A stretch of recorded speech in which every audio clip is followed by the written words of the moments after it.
सौम्या माता जी दंड प्रणाम। हरे कृष्ण। हरे कृष्ण प्रभु जी दंडवत प्रणाम। हरे कृष्ण प्रभु दंडवत प्रणाम। चंदन प्रभु दंडवत प्रणाम। प्रभु हरे कृष्ण।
हरे कृष्ण प्रभु। दंडवत प्रणाम। प्रभु हरे कृष्ण। दंडवत।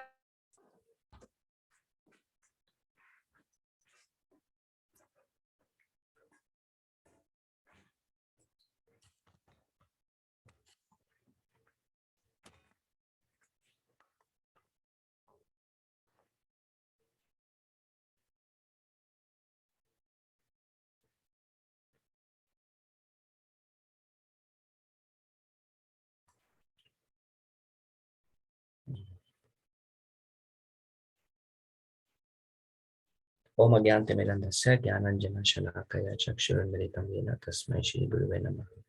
श्रीचैतन्यमनोभीष्टं स्थापितं येन भूतले स्वयं रूपा कदा मह्यं ददाति स्वापदान्तिकम्। वन्देऽहं श्रीगुरु श्रीयुतापदकमलं श्रीगुरुं वैष्णवंश्च। श्रीरूपं साग्रजातं सहगण रघुनाथान्वितं तं सजीवं साद्वैतं सावधूतं परिजनसहितं कृष्ण चैतन्य देवं श्री राधा कृष्ण पादान् सहगण ललिता श्री विशाखान्वितं च। हे कृष्ण करुणा सिंधु दीनबंधु जगतपते गोपेश गोपिका कांता राधा कांता नमस्तुते। तप्त कांचन गौरंगी राधे वृंदावनेश्वरी वृषभानुसुते देवी प्रणमामि हरिप्रिये। वंशाकल्पतरुभ्यश्च कृपा सिन्धुभ्य एव च पतितानां पावनेभ्यो वैष्णवेभ्यो नमो नमः। जय श्री कृष्ण चैतन्य प्रभु नित्यानंद श्री अद्वैत गदाधर श्रीवासादि गौर भक्त वृंद। हरे कृष्ण कृष्ण कृष्ण हरे हरे हरे राम राम राम हरे हरे। मुखं करोति वाचालं पंगुं लंघयते गिरिं यत्कृपातमहं वन्दे श्रीगुरुदीनतारिणं परमानंद माधवम श्री चैतन्य ईश्वरम।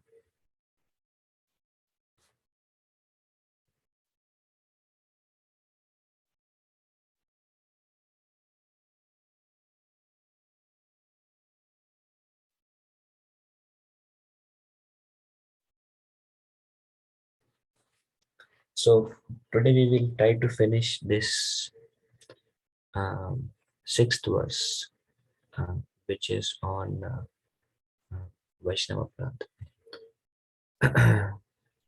Consequences of offending a Vaishnava. Prabhupada says very serious. Sri Chaitanya Mahaprabhu has described this offense as Hathi Mata, the mad elephant offense. A mad elephant can create a disaster, especially when it enters into a nicely trimmed garden. One should therefore be very careful not to commit any offense against a Vaishnava.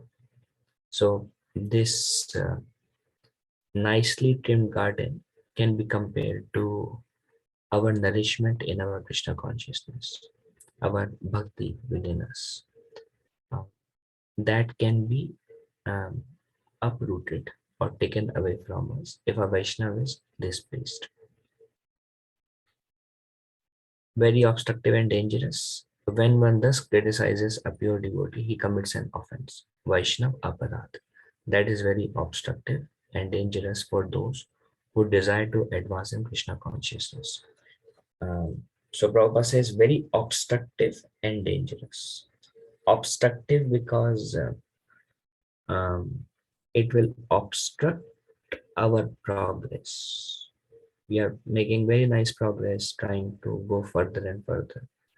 And one small mistake, one Vaishnava Aparadh can completely obstruct our progress. And Krishna consciousness will become very difficult. And it's obviously very dangerous because um, um, we are trying very hard, putting a lot of effort, doing a lot of austerities or sacrifices, or spending a lot of time reading Prabhupada books, chanting the holy names. In that way, we are making a lot of endeavor, discussions, so much endeavor, services, and then there is one Vaishnava Prat, and it is very dangerous, and it is obstructive, and it is very serious. A person cannot derive any spiritual benefit when he offends the lotus feet of a Vaishnava. So that's why there is so much emphasis on it, because devotees are very dear to Lord Krishna. Uh, and when devotees are offended, Krishna is displeased. And the holy name is actually Krishna's property, it's Krishna's name. The holy name is imbibed with complete spiritual potency. But how much the holy name revealed to us depends upon the mercy of the holy name. When the holy name is merciful, we will be so completely absorbed. And when holy name is unhappy, then it will just be external lips movement, and the mind will be completely distracted, and uh, it will become a very very difficult task. So there are many stories today. Some of you may have heard, some of you may not have heard, but it's always nice to have a repetition even if we have heard. There is this particular story of a prostitute and Haridas Thakur. Haridas Thakur was an associate of Sri Chaitanya Mahaprabhu. He would chant 192 rounds every day. He would chant 64 rounds verbally, 64 rounds upamsu, like without any sound but with the lips movement. And he would chant 64 rounds manasik, in the mind, without any lips movement. And um, he naturally, Krishna is all attractive. So pure devotees of Krishna are also very attractive. So Haridas Thakur was very attractive, and he would just sit in a cave and he would chant his rounds. And a lot of people uh, came to know about Haridas Thakur. They would bring him some food to eat. They would come to him for blessings, for guidance, for counseling, uh, to hear about how to make advancement in spiritual life. And slowly, Haridas Thakur became very famous. And the king, or the sarpanch of that village, his name was Ramchandra Khan. He was very much attached to fame. He wanted everybody to respect him. But when he saw that this Saint Haridas has come and all the people are having so much respect for him and they are losing their respect for me, he could not tolerate. Just like, in a family, when there is a child, the child get a lot of attention from the father and mother. But when another child comes who is small and needs more attention, then this child feels neglected if the parents are not very careful, and uh, he doesn't like it. Likewise, even in a newly married couple, husband and wife, they get a lot of attention from each other. But when the child comes, the affection of mother is transferred partially from husband to the child. So um, sometimes husband don't like it. So I mean, still there is a loving bond, but here, when the desire, when I mean, there is a desire within all of us to be the center of attraction, um, and especially when we are not pure. Um, So Ramchandra Khan had this desire that I am the king and everybody should respect me. And then he saw that people are respecting somebody else more than me, and he could not tolerate. Um, and then he devised a plan. How do I get my respect back? And then he took a evil path, and he thought, let me defame this saint. So everybody should know that he is an impostor or he is not true to his saintly character. And naturally, they will all come to me because people are naturally looking for shelter. I am the king, so I am giving them shelter. But now they are finding shelter somewhere else. So he was feeling kind of neglected. So he hired a very beautiful girl who was a prostitute. And he told her that you attract the mind of this saint, Haridas Thakur. And then once you are ready to do some kind of intimate relationship, take the cops with you, and the cops will catch both of you red-handed, and he will be defamed, and I will give you a lot of wealth, and I will abort you. So this prostitute um, went. I mean, I'm not going to share the whole story because the pastimes are very long, but the essence I will share. So this prostitute went for 3 nights every day. Haridas Thakur, when he saw her, he understood. Um, and he would tell her, I have my rounds remaining. You are very young and you have desires, and I will certainly fulfill your desires. But first, I have to finish my rounds. So please sit here. As soon as my rounds are done, I will satisfy your desires. And he would chant and he would pray to Krishna for her deliverance. My Lord, please give her good intelligence. Please give her devotion to you. He would pray to her. Um, And the whole night would pass, and the morning would come, and Haridas would say, I'm sorry, I thought I will finish my rounds. I still could not finish my rounds. But come tonight, and tonight I will chant early. I will finish my rounds early, so I will certainly fulfill your desires. Next night again she came, and Haridas said, I'm sorry, I still have some rounds remaining, but unlike yesterday, this time I will finish very quickly, and I will certainly fulfill all your desires. She still waited, and the whole night Haridas was chanting for her, was praying for her. And then she left in the night again. And then Haridas Thakur said, this night confirm, 100% you come. I will fulfill all your desires. I'm going to chant right now till the night, because he would chant 192 rounds. He would chant whole day and night. So this time you come in the night, and I will certainly fulfill your desires. And she came, but just by hearing the holy name from the lips of pure devotees, Haridas Thakur, the saint, her mind transformed, and she begged forgiveness from the saint, and she said, please forgive me. I came to put a blemish on your character, to blaspheme you, but I am very much ashamed, and my heart is now transformed. um, Please give me some instruction. So Haridas said, I know the king was envious of me. So I planned to leave the village 3 days back, but because you came, I thought, let me um, pray to Lord Krishna to give his mercy to you, and then I will leave. And then Haridas Thakur said, now you take this cave. He would live in a cave. Now you stay here.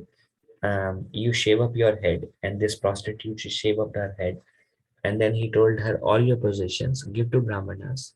Sit here in front of Tulasi and chant the holy name of Krishna. But because of the empowerment of this saint, this prostitute started chanting 192 rounds in front of Tulasi on the cave every day. And Haridas Thakur, his fame became unlimited times more, that the potency of the saint, that he gave the mercy even to a very low born woman who is a prostitute. Um, and Ramchandra Khan, who was the king, because of his uh, envy towards the saint, he gradually lost his wealth, position, followers, he lost everything. So this is one effect of Vaishnava Prat. Now, naturally, envy may be there in our hearts also. but we should not choose to act on it. Now it's only up to Krishna to remove the impurities from our heart. And the holy name, association, um, reading scriptures, um, eating Krishna Prasad, all these things will help us to purify our heart. But till that time, we should not act on it. If we act on our anarthas are there, I agree. But if we act on them, uh, then we have to go through the reaction. But if we tolerate it, that's a proper said. Tolerance is a sign of greatness. Tolerate it externally. Um, don't do anything that offend a Vaishnava and continue. Tolerance is very much required. Uh, and then I'll continue. Then there are actually more stories related to Haridas Thakur. Okay, I will share. So um, one time, one Haridas Thakur was invited um, in a saintly association, and he spoke about the glories of the holy name. So people really relished his speaking about the glories of the holy name, because one should hear the glories of the holy name from those who have taste in the holy name, because they can give that mood of chanting. Um, so Haridas Thakur, being Nama Acharya, Mahaprabhu called him Nama Acharya, Acharya for chanting the holy names. Um, um, so devotees really relished hearing the glories of holy name. But there was one Brahmana who was very proud, and he didn't like what Haridas Thakur said because he was envious. So he told Haridas Thakur that these mantras are meant to be chanted in the mind, and you are telling chanting loud. Haridas Thakur proclaimed that chanting loud is 1,000 times more powerful than chanting mentally. So Prabhupada described how the chanting should be loud enough so we can hear. It should not, yeah, just loud enough so we can hear. Hare Krishna, Krishna Krishna, Hare Hare, Hare Ram. Mentally also we can chant if we want to, but ideally 16 rounds, our minimum round, should be loud enough so we can hear. Um, and then Haridas Thakur glorified the holy name in that way. The Brahmana became very envious, and he said, Brahmana said, in Kali Yuga, it is said that Malechas and Shudras will try to take the role of Brahmanas, and I can see it is happening. So he was very offensive. Actually, Haridas Thakur was born in a Muslim family, but we know that family background doesn't matter. What matters is how much one has Krishna Bhakti in their heart. That's all that matters. Everything else is external. But this Brahmana was very proud of his caste, and he was very critical of the low birth of Haridas Thakur. So he said, now see, Malechas are trying to take the post of Brahmanas, and they are criticizing Brahmanas. That really shows Kali Yuga has come. Um, and then Ramchandra Khan told Haridas Thakur that I curse you, that if what you say is not true, then your nose will fall off. He became so angry and he cursed Haridas Thakur that what you say, if it is not true, then your nose will fall off. Haridas Thakur did not say anything. He just paid obeisances and he left. And later on, because of offense to this saint Haridas Thakur, he contracted leprosy and his own nose fell off. And people understood the glories of the saint Haridas Thakur. So there are many stories today from scriptures which shows what all are the consequences of offending a Vaishnava. There is another instance that you see picture here, where there was a devotee. His name was Sarvabhauma Bhattacharya. He was a very dear devotee of Lord Chaitanya Mahaprabhu. He wanted to serve Lord Chaitanya. So he invited Lord Chaitanya for the lunch prasad. Lord Chaitanya Mahaprabhu was a sannyasi. So he would accept invitations uh, from his devotees. So Sarvam Bhattacharya and his wife, they both together prepared hundred of items to please Lord Chaitanya. So Lord Chaitanya came and Lord Chaitanya said, Sarvabhauma, you invited me just 2 hours back. In 2 hours, how can you prepare hundreds of items in such large quantities? How is it possible? And Sarvam Bhattacharya said, my lord, it is all by your mercy that I could do this. Sarvam Bhattacharya has such a nice service attitude that it is described that service attitude means not just we are serving the person, but we are serving the person with all our heart in a mood to actually please that person in order to win the heart of the other person. So Sarvam Bhattacharya was so grateful for this opportunity to feed the Lord, and he put all his heart and effort in making such a grand feast. Chaitanya Mahaprabhu told that Sarvabhauma, I am a sannyasi. I cannot eat so much. Bring me a plate and I will take only little bit of everything. And Sarvabhattacharya said, my lord, what are you talking? As Jagannath, you eat 56 items um, every day, 56 times. Chappan bhog are offered chappan time. So it is said that Lord Jagannath in Jagannath Puri, he eats 56 items, wash his hands, and then eats again, and wash his hands and he eats again. So his main purpose of being in Puri is to eat the offering of his devotees.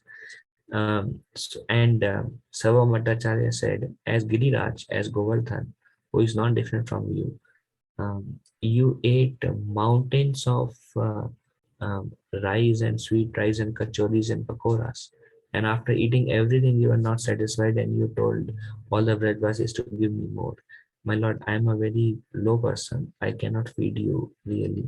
But here is just a small morsel for you. Please accept it. So Lord Chaitanya Mahaprabhu did not have any words to say. So Mahaprabhu started honoring just to please Sarva Bhattacharya. This is the relationship between the Lord and his devotees. The devotees try to do everything to please the Lord, and Lord accepts whatever it takes to please his devotees. So Mahaprabhu started eating. But Sarva Bhattacharya Damad, or basically his daughter's husband, his name was Amogha. So Amogha was envious of the Lord. So Amogha saw the Lord is eating so much quantity. So Amogha said, he came and in front of everyone present, he told, what kind of sannyasi is this Chaitanya? He is a pretender. He is in renounced order and he eats like this. Uh, uh, and then he used some bad words. That's how he eats. And then um, Sarva Bhattacharya and his wife, they were really, and they told Lord Chaitanya that um, first they his wife, Sarva Bhattacharya's wife, she prayed to Krishna, my Lord, please make my daughter a widow. She was so angry that he Amogha condemned the Lord. And Sarva Bhattacharya, he took a stick, and as you see in the picture on the left hand side, this is Sarvabhauma in white dhoti kurta, and there is his wife. And his wife is like crying, and Sarva Bhattacharya has a stick in his hand as Mahaprabhu was eating. He took the stick and he started running behind his son-in-law to beat him up for offending the law. And Amogha was very young, so he just ran very swiftly and he escaped. And Sarvabhauma Bhattacharya, he came back and he begged forgiveness from the Lord. And he said, my Lord, I myself invited you to take prasad in my home, and after inviting you, I have insulted you. Who can be more unfortunate than myself? And Lord Chaitanya Mahaprabhu said, don't worry, think nothing about it. And he just continued prasad. Mahaprabhu continued eating prasad because he wanted to make Sarvabhauma Bhattacharya and his wife comfortable.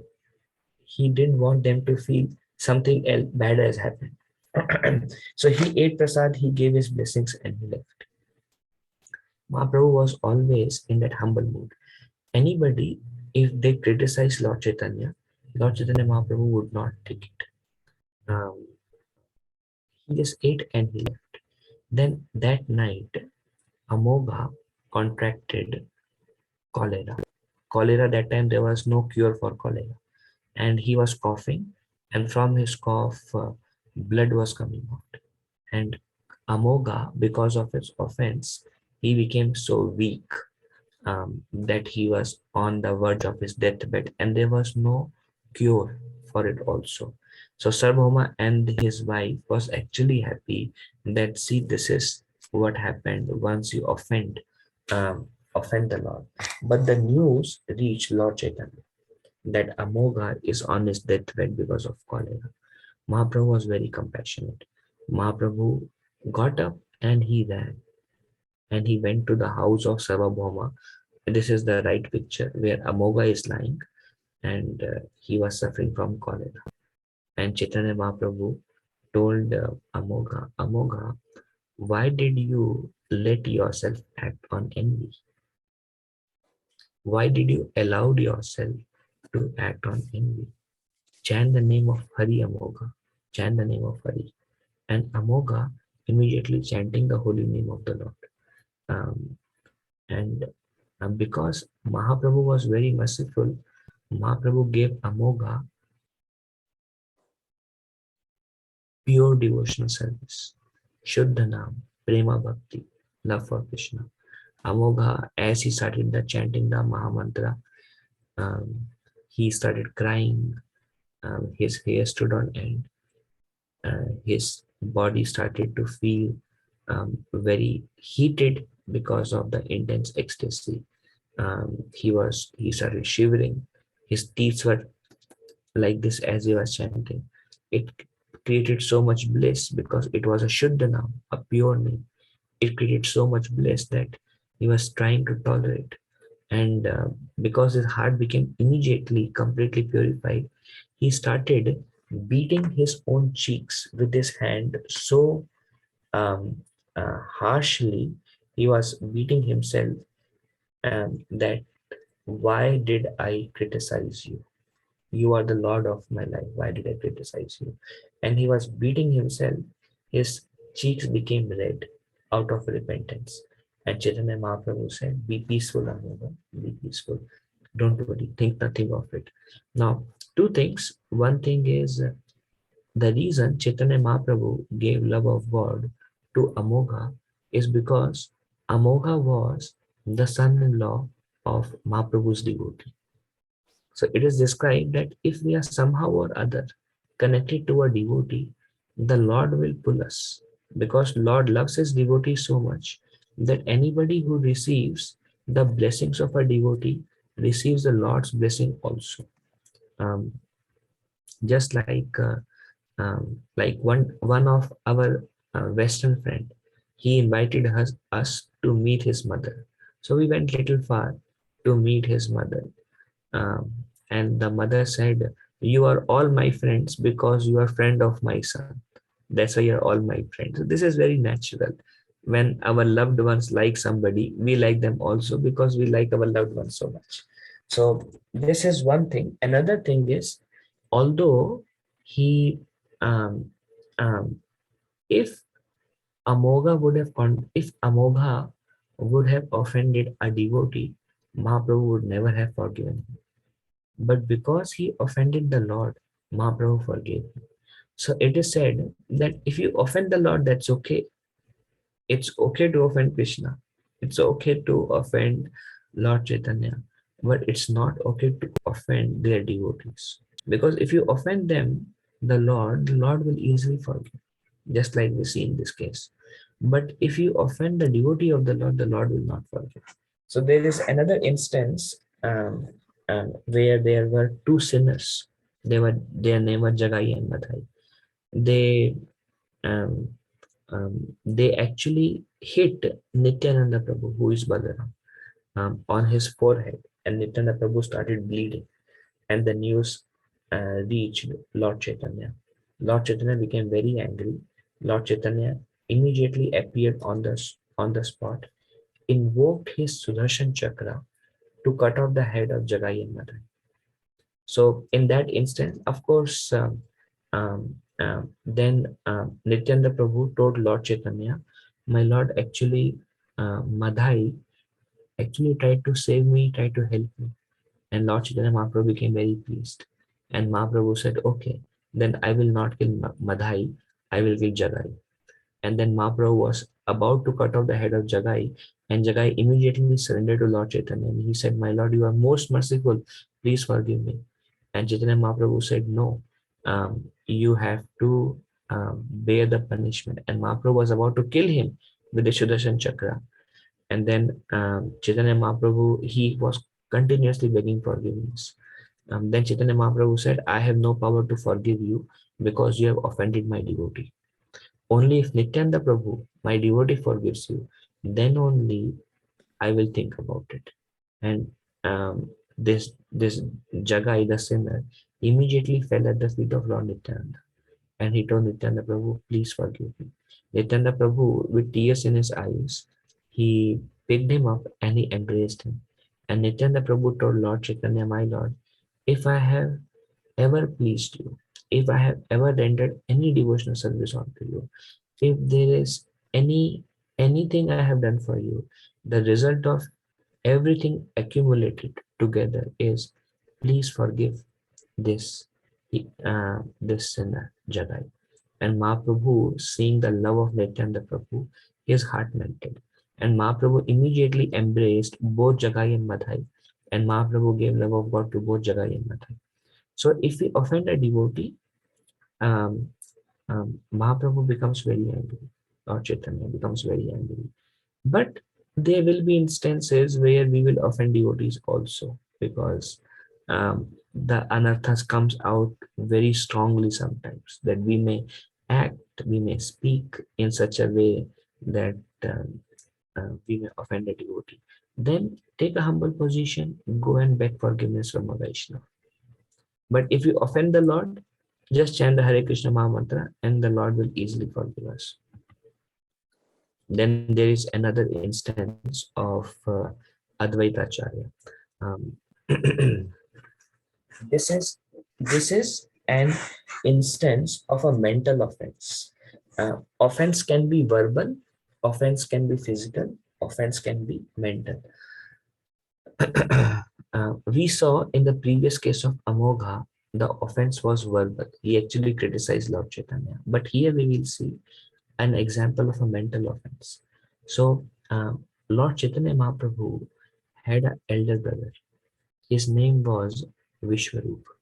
Um, Vishwarup would go every day to meet Advaita Acharya.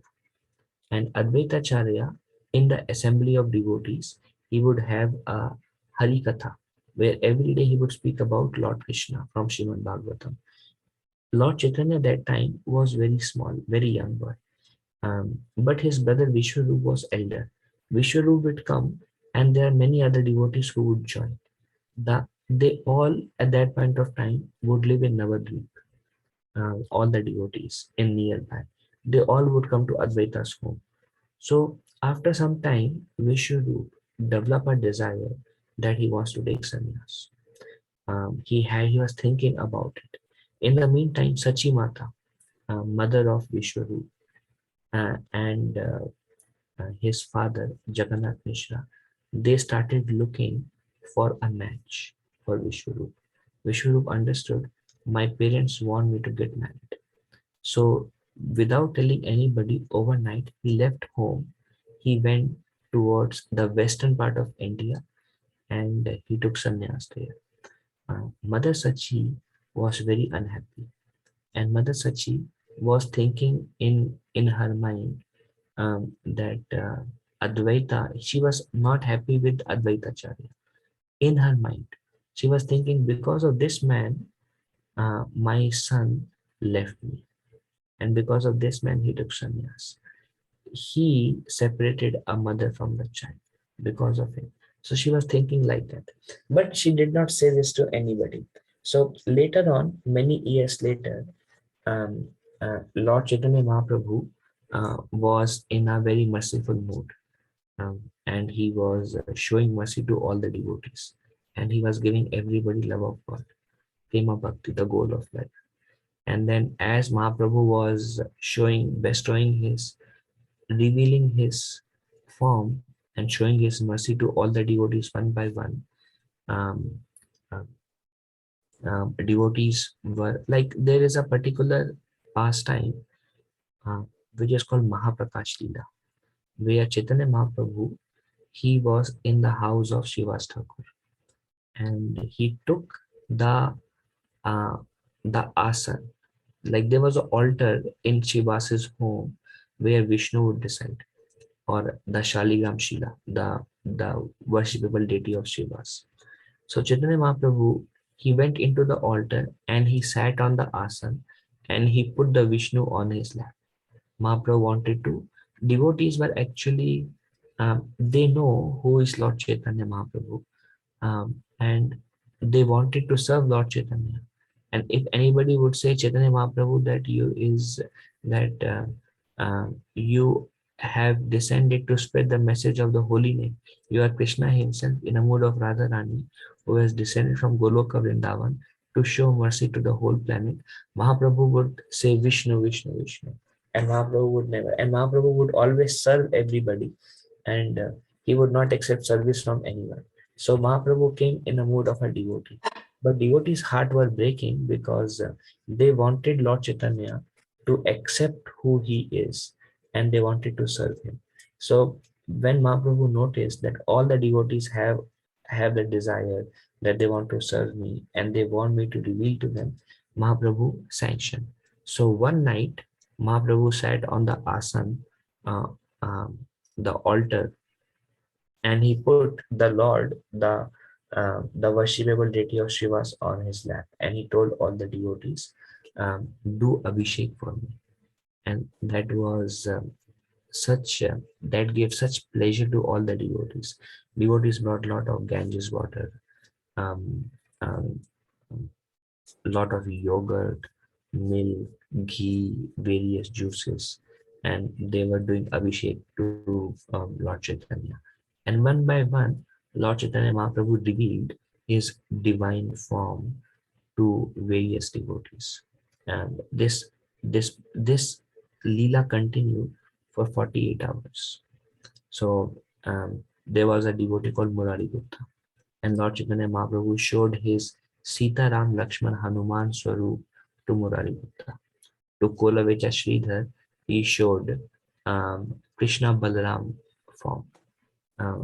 And then uh, he showed his Radha Krishna form to to another devotee. So in this way, Mahaprabhu was revealing he was giving them love of God, and he was revealing his true identity to his devotees. Chaitanya Mahaprabhu called one by one all the devotees, and he gave mercy to them. But Mahaprabhu did not call his own mother Sachi Mata. So devotees, after they all received the mercy from Lord Chaitanya, they approached Lord Chaitanya and they said, "My Lord, your own mother Sachi Mata is waiting for you to call her." And Chaitanya Mahaprabhu said, "I will not give her love of God." And devotees were shocked, surprised, and they felt very, very much pain because they know Sachi Mata as the mother of Lord Chaitanya. So they were very much surprised. And Chaitanya Mahaprabhu said, "I will not give her love of God because she has committed mental offense to Advaita. She has negative thoughts about Advaita, because of which I will not give her love of God." And Sachi Mata was listening. And Sachi Mata asked devotees confidentially, uh, "What should I do to come out of offense?" And devotees asked Lord Chaitanya, "My Lord, what should she do to come out of this offense?" And Chaitanya Mahaprabhu said she has to take the dust from the feet of Advaita and smear it on her body. That is the only way she can be relieved from the offense. And later on, Advaita Charya, he was not there that time. Later on, devotees were all together, and Advaita Charya came, and Sachimata told Advaita Charya that I want to take the dust from your feet. And Advaita Charya was shocked, and Advaita Charya said, "You are the mother of the Lord. How is that possible?" And then he started glorifying that Mother Yashoda, has again appeared in the age of Kali as the mother and the glories of Mother Yashoda. And as he was glorifying Yashoda's love for Krishna, who has appeared again as Sachimata, he became so ecstatic in that glories that he himself became unconscious and he fainted. Mother Sachi immediately took the advantage. She, as Advaitacharya fainted, she took the dust from Advaitacharya's feet and smeared it on her body. And immediately she was relieved from the offense and she got love of God by that. So this is an example of mental offense. Then there are many examples. There is another example. We are sharing different example just so that we can become careful in various circumstances, whether it is verbally, whether it is mentally, or here is a unique example. Devanand Pandit was the speaker of Srimad Bhagavatam. This is again during the time just before Lord Chaitanya Mahaprabhu appeared. He was a speaker of Bhagavatam and he had many students. They would come and they would hear Srimad Bhagavatam. And this was going on every day, Bhagavatam discussion by Devanand Pandit. Then Srivas Thakur, who is an eternal associate of Lord Chaitanya, he is actually much elder to Lord Chaitanya. So when Srivas Thakur was young, Chaitanya Mahaprabhu had not even appeared on this planet. But Srivas Thakur had such taste for Srimad Bhagavatam. So he came to know that there is Bhagavad Katha going on. So he went um, at the place where Devanand Pandit was speaking Srimad Bhagavatam. And Shiva just went there and he wanted to hear Srimad Bhagavatam. And as he was hearing Srimad Bhagavatam, Shiva's Thakur became ecstatic and he started crying out of affection, out of gratitude of the Lord for his devotees. How he showed his mercy to Prahlad, how he showed his mercy and gave his darshan to Dhruva, how one name of the Lord saved Ajamil. And as he was hearing Bhagavad Katha, he became overwhelmed with love and he started crying. But the other members, they thought Shivas is simply creating a disturbance. Bhagavad Katha is going on and he is crying. So they felt he is a disturbance. So they picked him up by the hands and legs and they threw Shivas out of the Sangha, out of the house. Devanand Pandit did not say anything. So Shivas Thakur, he was completely in exciting mood. He didn't feel bad. And then he just, after he came back to senses, he just went back home and nothing else. And because Devanand Pandit and the student, they got incriminated for the offense of offending Srivas, they lost any taste in Bhagavatam. And it is said Devanand Pandit was also an offender because it is a role of a teacher. When the student are doing something, teacher has to tell them, stop, let him be here. But because he did not say anything, he was also incriminated by the offense. And yeah, later on, he rendered um, uh, great service to another Vaishnava many decades later, whose name was Vakreshwar Pandit, uh, and who was a very dear servant of Lord Chaitanya. And Mahaprabhu was actually very pleased because of his service to Vakreshwar Pandit. And later on, Lord Chaitanya Mahaprabhu gave love of God to Devanand Pandit. But for a long time, because of his offense to Srivas Thakur, he lost all taste in his chanting and his Srimad Bhagavatam. Then there is another example uh, of a offense which is neither mental nor verbal. It's just a circumstantial offense. So this is a very interesting pastime where our Acharya Rupa Goswami, he was chanting the Hare Krishna Mahamantra. And as he was chanting Hare Krishna Mahamantra, a pastime of the Lord appeared in his consciousness. When we are very pure, in pure state, the Lord can reveal his pastimes to the devotee in a pure state. So Rupa Goswami is a disciple of basically Lord Chaitanya Mahaprabhu, empowered by Lord Chaitanya Mahaprabhu to write books on Bhakti Tattva, and a very close associate of Srimati Radharani in the spiritual world, who came just to assist Lord Chaitanya to spread the mission. So as he was chanting his rounds, his eyes were closed, he was completely absorbed. He saw that this is a very interesting pastime. He saw that Srimati Radharani came, and Srimati Radharani was plucking some flowers at Kusum Sarovar, and Krishna was on a branch. And as she was plucking flowers, she saw very rare purple flowers, very rare, and they were hanging from the tree, and the flowers were in her reach. So what Krishna did is, actually, these flowers usually are very high because this tree is very tall, and these flowers have very special fragrance and beauty. So usually she cannot get these flowers because she cannot climb up high on a tree and get these flowers, but she really liked those flowers. So what Krishna did on this particular day in this Kusum Sarovar, he was hiding himself, and he was sitting on a tree branch, and he was putting pressure on the tree branch with his foot.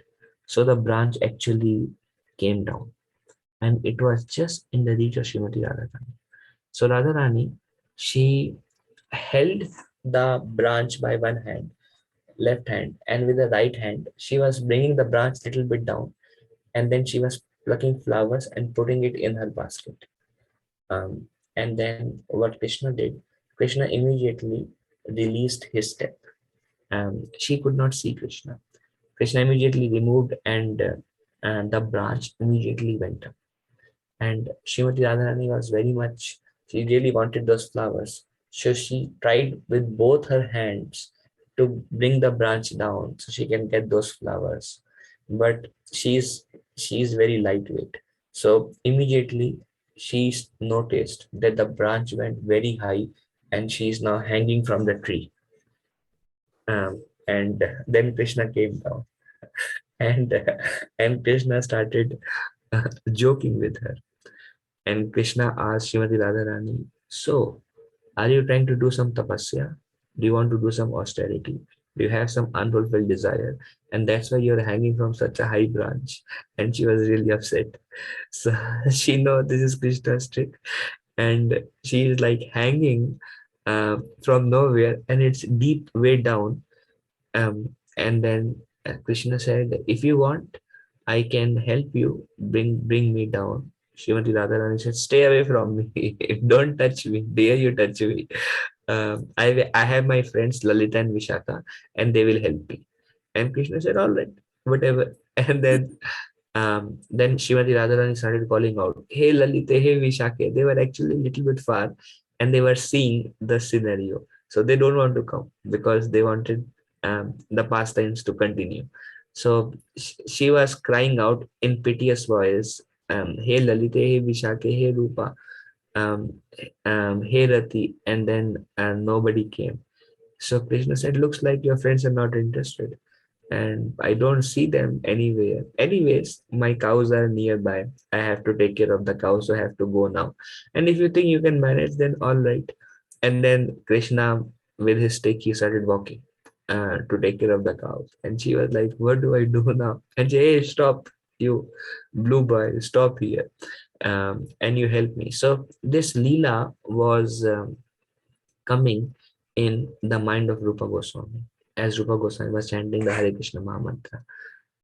And then in this instance where she just where she just like climbed up, and she was crying, and Krishna came down, and Krishna is smiling and asked, "So are you doing some kind of austerities like yogis? Do you want to do that?" So Rupa Goswami laughed. And right at that instance, there was a Brahmana whose legs, I mean, he was having some paralysis, so he could not walk properly. So Rupa Goswami simply absorbed in his meditation and in his Leela Spurti, he just laughed. And this Brahmana was walking by he was going just crossing the Kunj, um, the, um, the Bhajan Kutir of Rupa Goswami. And he saw Rupa Goswami is laughing. So he thought Rupa Goswami is laughing because of my paralysis. Because I cannot walk properly, he is laughing at me.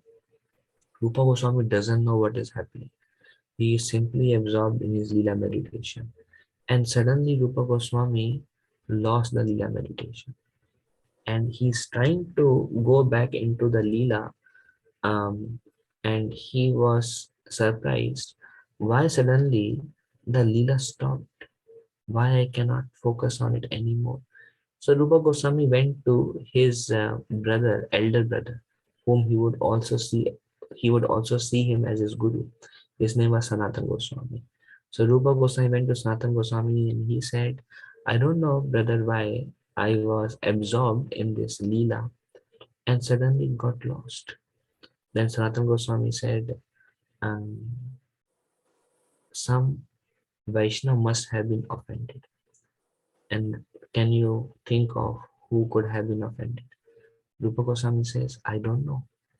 Um, I don't know who is offended. Then Sanatan Goswami said, well, um, arrange a prasadam and invite all the Vaishnavas.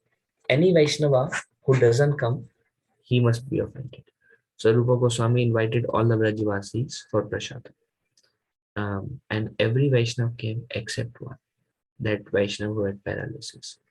And then Rupa Goswami understood. He must have been offended. That's why even after receiving the invitation, he did not come. So Rupa Goswami went to him and he said, please forgive me, dear Vaishnav Gosai, if by any mistake I've offended you. And by that time, this Vaishnav, actually, this Vaishnav who had paralysis, he also realized later on that actually Rupa Goswami was um, not laughing at me. He was just in his Leela Spurti, and I thought in that way. So that he also said to Rupa Goswami, please forgive me. I had some misunderstanding and I thought something else. You are such a pure Vaishnav. How can I think? So he was condemning himself. And then Rupa Goswami got his Leela meditation back. So we saw, like here, there was no mental offense, there was no verbal offense, there was no physical offense. Still a devotee was offended and there was an effect. Previously, we saw Devanand Pandit. He himself did not commit an offense, but he just saw somebody under his care offended. He was imprimated by the offense. Then we saw Advaita Acharya and Sachi Mata. Sachi Mata had mental negativity towards Advaita Acharya and she could not go deeper, even though she was the mother of Lord Chaitanya Mahaprabhu. And then we saw how Amogha, he actually verbally offended Lord Chaitanya and he got cholera at the verge of death. And we saw um, Ramchandra Khan, he also wanted to defame, which is basically a physical action. He wanted to defame Haridas the saint. And he lost his wealth, position, power, fame, kingdom, and contracted disease and suffered terribly. So various levels and various ways the offense can happen. And this is another very wonderful example that this is the bank of Radhakund. And on the bank of Radhakund, there was a very advanced Vaishnava. His name was Rup Kaviraj. And Rup Kaviraj would speak about the glories of Radhakund and the glories of Lord Krishna, the glories of Lord Chaitanya Mahaprabhu, and Srimad Bhagavatam every day. So Rup Kaviraj was speaking about the glories of the Lord. And many devotees would come on the bank of Radhakund to hear from him. So there was one Vaishnavi, one lady Vaishnava. Vaishnavi. And as she was listening from Rup Kaviraj, she was doing like this. Basically, she was chanting, but no sound was coming, but she was chanting like this. So Rup Kaviraj became offended. Rup Kaviraj told this, her name was Krishna Thakurani. Um, Krishna Nani Thakurani. So Rup Kaviraj asked her that, don't you have any etiquette? Here I am speaking on Srimad Bhagavatam, and you are chanting the holy name of Krishna, and you are not paying attention to what I am speaking. Rather, you are trying to chant the holy name of Krishna. And Krishna Priya Thakurani, she said that, my dear Vaishnav Gosai, Rup Kaviraj, um, I, I, I am 100% attentive to every word that you are speaking, um, and I am helpless because the holy name is just coming on my tongue. Even if I try to stop my mouth like this, still my tongue and my mouth, they are continuously chanting the holy name of Krishna. I don't want to do it. I just want to listen to you, but I'm not able to speak. Please forgive me. And Rup Kaviraj said, this is nonsense. And he said, you are simply trying to make me feel low by chanting the holy name of Krishna while I'm speaking Srimad Bhagavatam. But because Rup Kaviraj, he offended Krishna Priya Thakurani, when Krishna Priya Thakurani has such taste for the holy name of Krishna, she would continuously chant the holy name of Krishna, she cannot stop. But because Rup Kaviraj, out of false ego, he took the offense, he offended Krishna Priya Thakurani. Actually, Krishna Priya Thakurani, it is said she did not take offense. She was feeling bad about herself, that why she was chanting when Rup Kaviraj was speaking Bhagavatam. Why can't I just listen Bhagavatam? She was feeling bad about herself. But it is said that when we offend a Vaishnav, even though Vaishnav is very compassionate, they don't take offense. But Krishna takes offense because the act like Haridas Thakur, he was not upset at Ramchandra Khan. He was not upset at him. But Krishna took an offense because there was disrespect shown from their side to a Vaishnav. So she was feeling bad about herself, but Rup Kaviraj started losing his taste in the holy name and Bhagavatam. And it is said that because Krishna Priya Thakurani was a pure Vaishnavi, very, very dear to Lord Krishna, Rup Kaviraj, although experiencing bhava or emotional moods while practicing his own Krishna consciousness, he lost everything. He stopped chanting, gave up everything, went out of Braja, and it is said that in the next life he became a ghost just because he offended. It is said the more senior the Vaishnava is, the more is the incrimination, and the more is the reaction.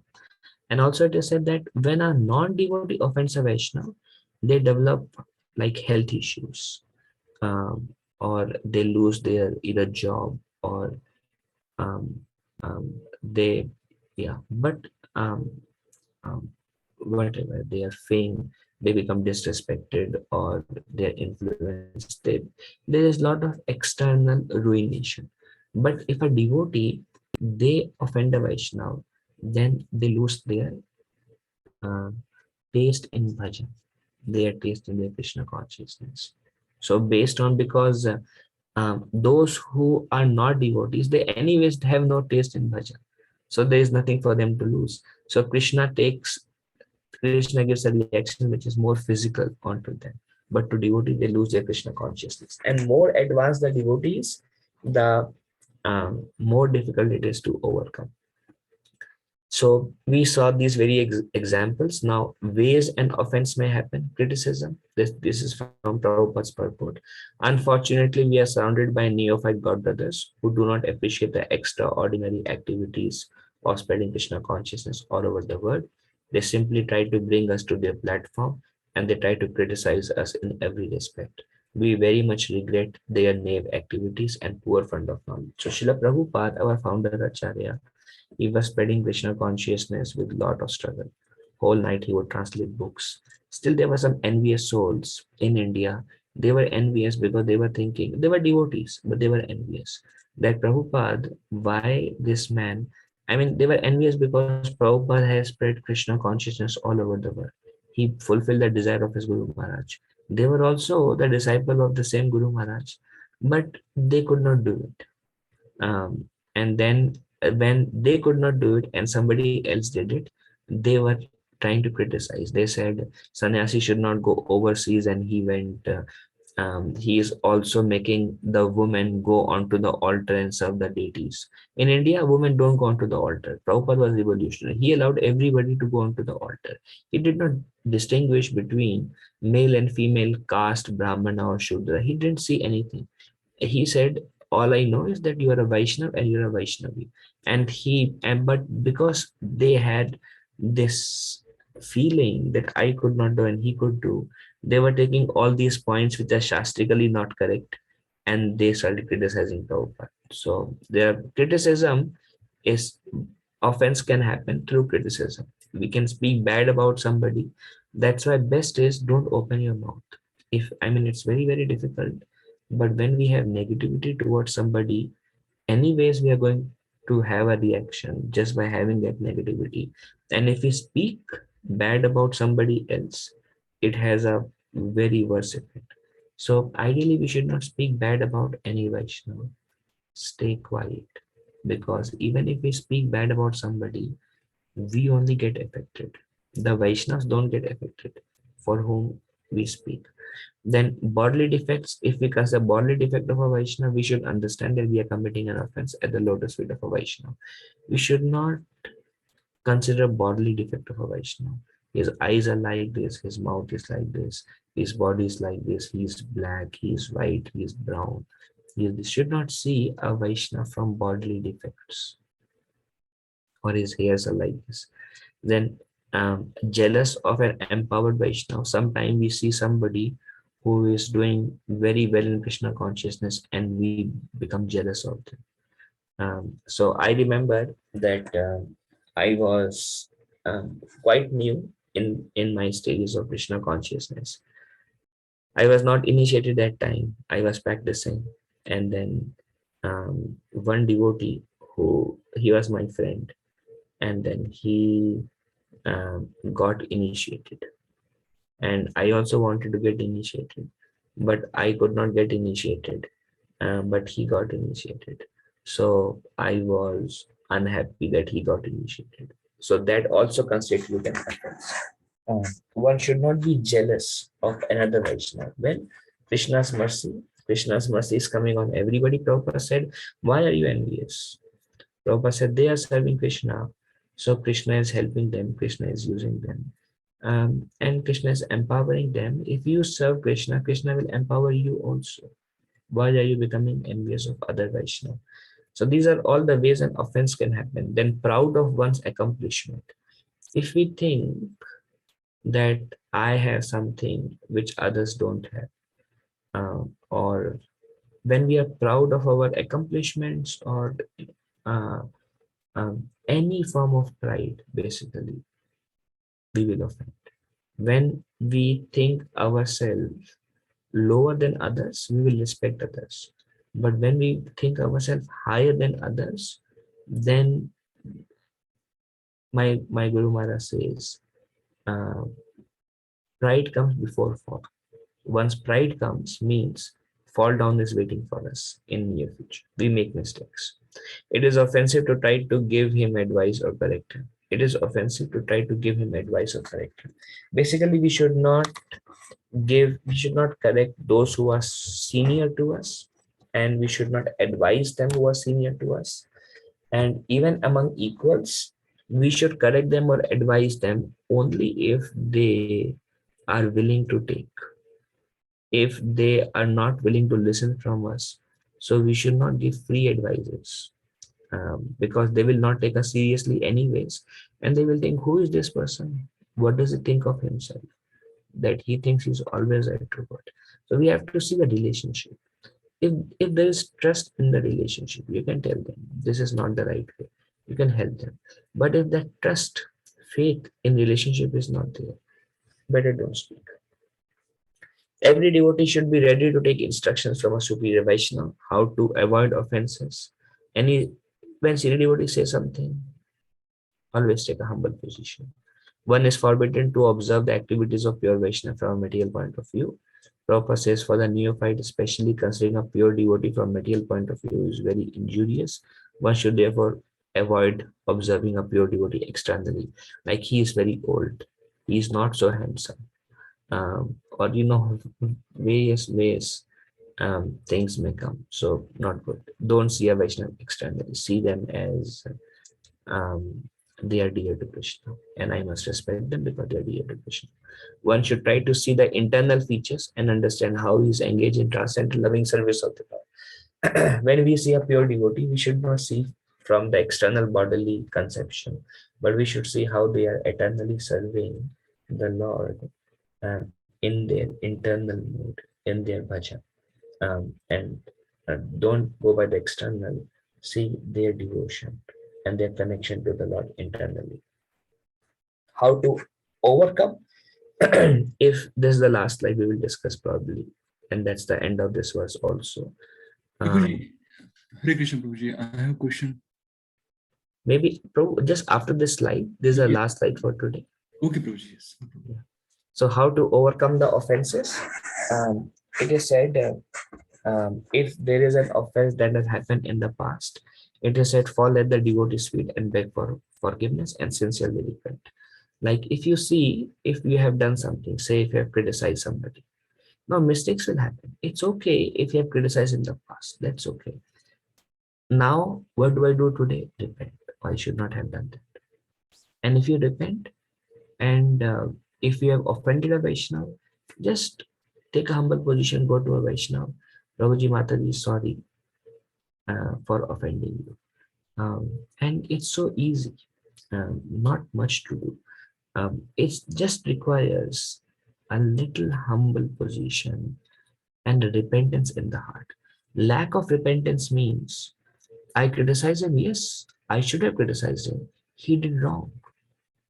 So what wrong did I say by telling him he did wrong? No, that's again coming from a ahankar platform. We don't want to encourage that. Even if the person is wrong, we are more wrong because we criticized. If the person is wrong, Krishna will rectify. Krishna, it's between the devotee and Krishna.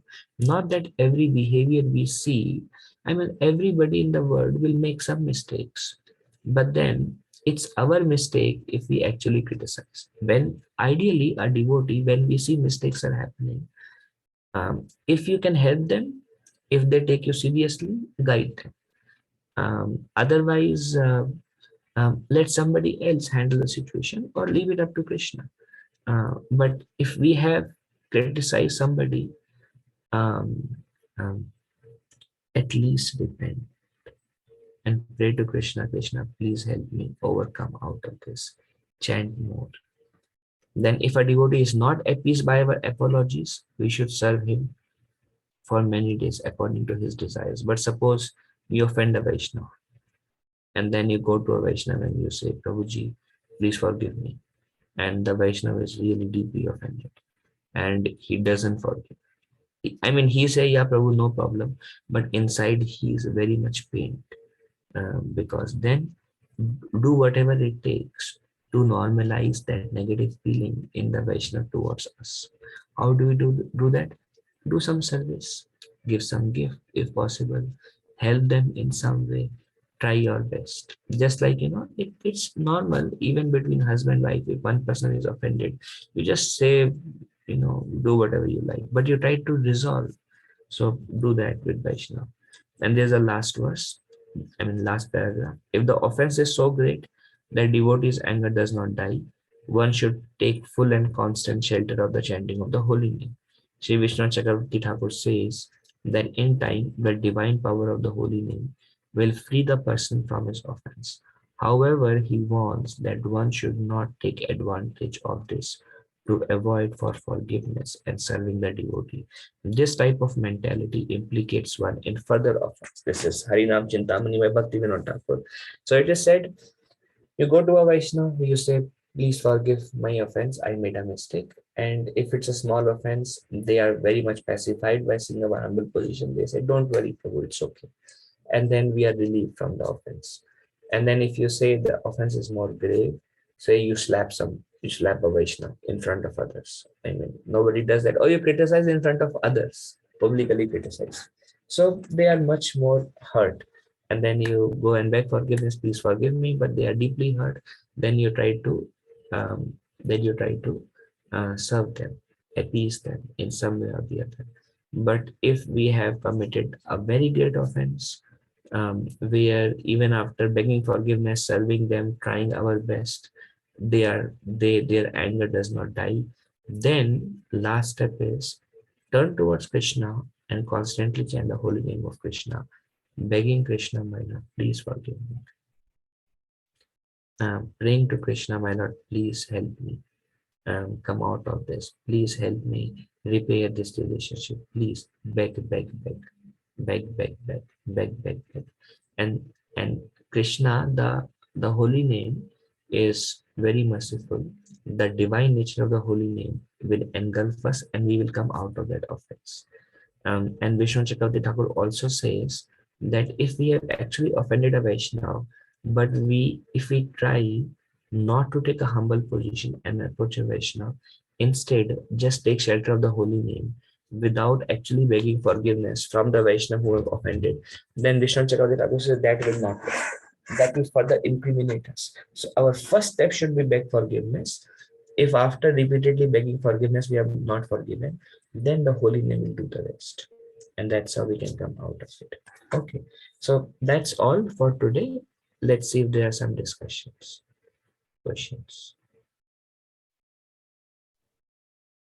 Yeah, Hare Krishna, Prabhuji. Hare Krishna.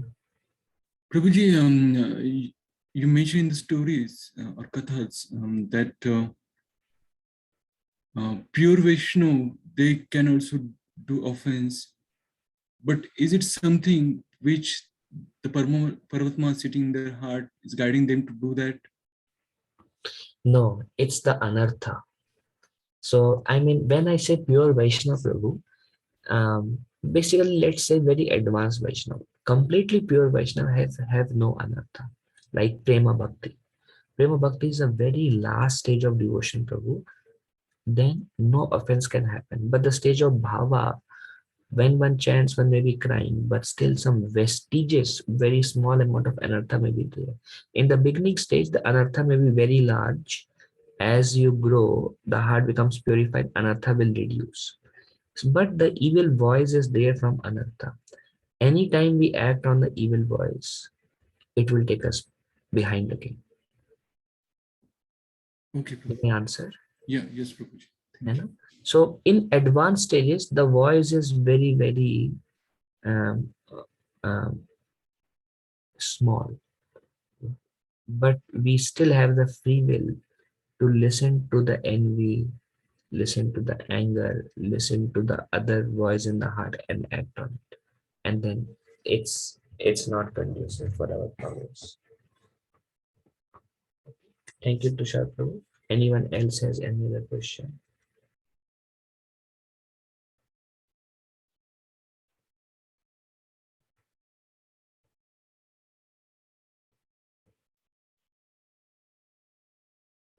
Any other question or discussion?